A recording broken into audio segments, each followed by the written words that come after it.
15 August स्वातंत्र्यदिनी धुळे जिल्ह्याचे पालकमंत्री नामदार जयकुमार रावल धुळ्यातील जिल्हाधिकारी कार्यालयात प्रशासकीय ध्वजारोहण कार्यक्रमाच्या वेळी तिरंगा फडकवित असतानाच न्याय मागणाऱ्या अनेक आंदोलकांनी अंगावर ज्वलनशील पदार्थ टाकून आत्मदहन करण्याचा प्रयत्न केला.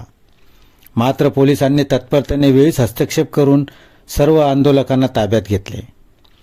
जिल्हा परिषदेतील कथित भ्रष्टाचाराविरुद्ध तसेच आपल्यावर झालेल्या अन्यायाविरुद्ध अनेकांनी संघर्ष सुरू केला होता.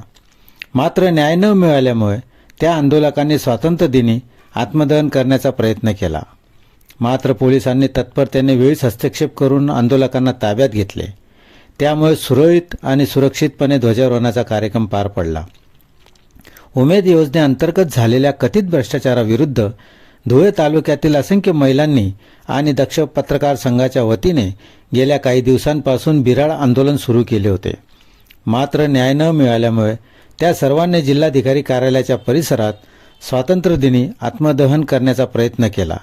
यावेळी दक्ष पत्रकार संघाचे अध्यक्ष बापू बागोल यांच्यासह अनेक महिलांना तसेच इतर वेगवेगळ्या आंदोलकांना पोलिसांनी ताब्यात घेतले.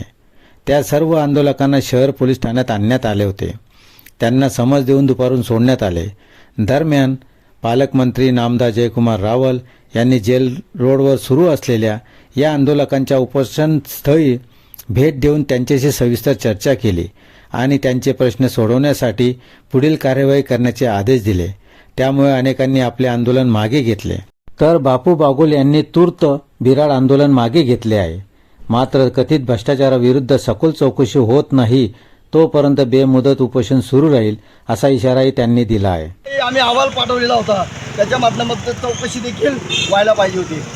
परंतु या ठिकाणी जिल्हा परिषदच्या सीओ पासून तर जिल्हा ग्रामीण विकास यंत्रणेच्या अधिकाऱ्यांपर्यंत मोठ्या प्रमाणामध्ये यांनी कुठल्याही प्रकारची दखल न घेतल्यामुळे दक्ष पत्रकार संघाच्या माध्यमातून या ठिकाणी आम्ही आत्मदहन केलेलं आहे.